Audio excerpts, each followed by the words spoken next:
Hello बच्चों, कैसे हो आप सब।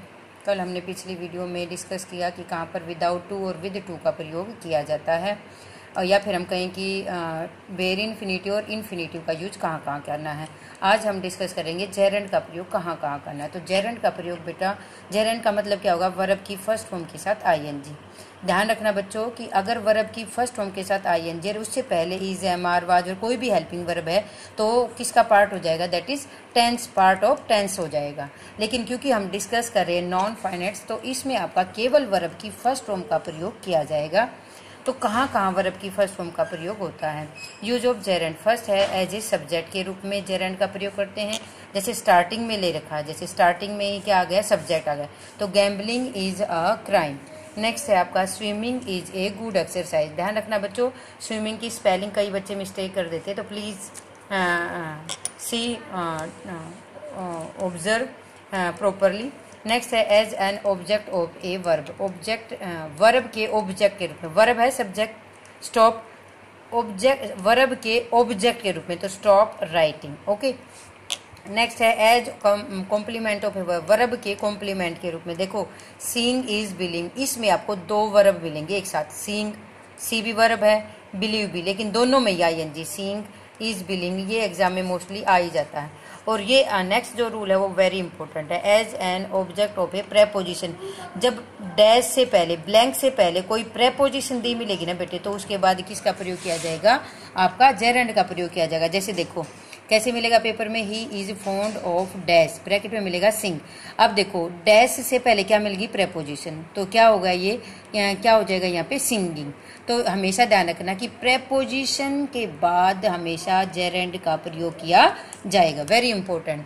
नेक्स्ट है with preposition of the possessive adjective, possessive adjective जो अपने के लिए इंग्लिश यूज होती है वर्ड, जैसे माई अपने के लिए होती है, अवर, यूअर, हिज, हर, देयर, ये सारी, इट्स, ये सारी क्या होते हैं, पोजेसिव। तो इनके बाद भी हमेशा किसका प्रयोग किया जाएगा, जेरेंड का प्रयोग किया जाएगा। नेक्स्ट है रूल, द फॉलोइंग वर्ड, ये जो वर्ड है बेटा इसमें जेरेंड भरना है आपको, या फिर कई बार ऐसा भी होता है, ये कुछ ऐसे वर्ड है जहाँ पे जेरेंड भी भर सकते हैं उनके बाद, और उसके बाद जो है इन्फिनिटिव का भी प्रयोग कर सकते हैं। जैसे वो वर्ड दे रखे एंजॉय, स्टॉप, स्टार्टिंग, ये ध्यान से ऑब्जर्व कर लेना, और नोट मैंने डाल दिया है आइदर जेरेंड और इन्फिनिटिव, कि इन वर्ड के बाद क्या है, या तो जेरेंड आएगा या इन्फिनिटिव आएगा।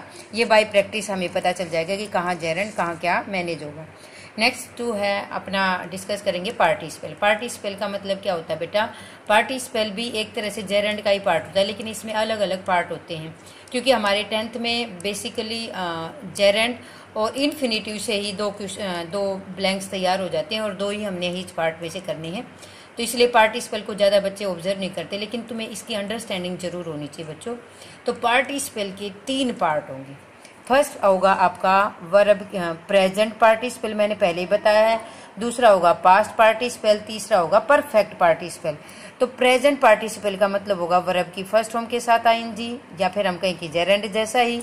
पास्ट पार्टिसिपल का मतलब होगा वर्ब की थर्ड फॉर्म, और परफेक्ट पार्टिसिपल का मतलब होगा बेटे हैविंग और वर्ब की फर्स्ट फॉर्म। तो अब इसमें क्या आएगा, फर्स्ट रूल क्या रहेगा आपका, प्रेजेंट पार्टिसिपल हम डिस्कस कर रहे हैं, इसमें क्या रहेगा, हम क्या कहेंगे, आईएनजी फर्स्ट फॉर्म के साथ आईएनजी का प्रयोग करेंगे। It denotes N incomplete action, इसमें क्या डिनोट किया जाएगा, जहाँ पे काम अनकम्प्लीट अभी हो रहा है, ठीक है। जैसे देखो फॉर एग्जाम्पल लिखा है ना, everybody worship the rising sun, उगते हुए सूर्य, तो उगने का जो प्रोसेस वो खत्म तो नहीं होता ना, तो कहने का मतलब वो काम क्या होता है, प्रोग्रेस में होता है, कंप्लीट नहीं होता है, ठीक है। कॉम्प्लीमेशन ऑफ द सब्जेक्ट, सब्जेक्ट के कॉम्प्लीमेशन के रूप में, ये एग्जांपल दे रखा है, as complementation to the object, object के कॉम्प्लीमेशन के रूप में। I saw him entering the cinema. Next है आपका as complement to the verb, verb के कॉम्प्लीमेंट के रूप में। दे कम लाफिंग, वो दे केम लाफिंग, वो आए, वर्ब है, आए कैसे, लाफिंग करती। ओके। नेक्स्ट है use of the past participle, past participle का मतलब मैंने आपको बताया वर्ब की थर्ड फॉर्म का प्रयोग होता है।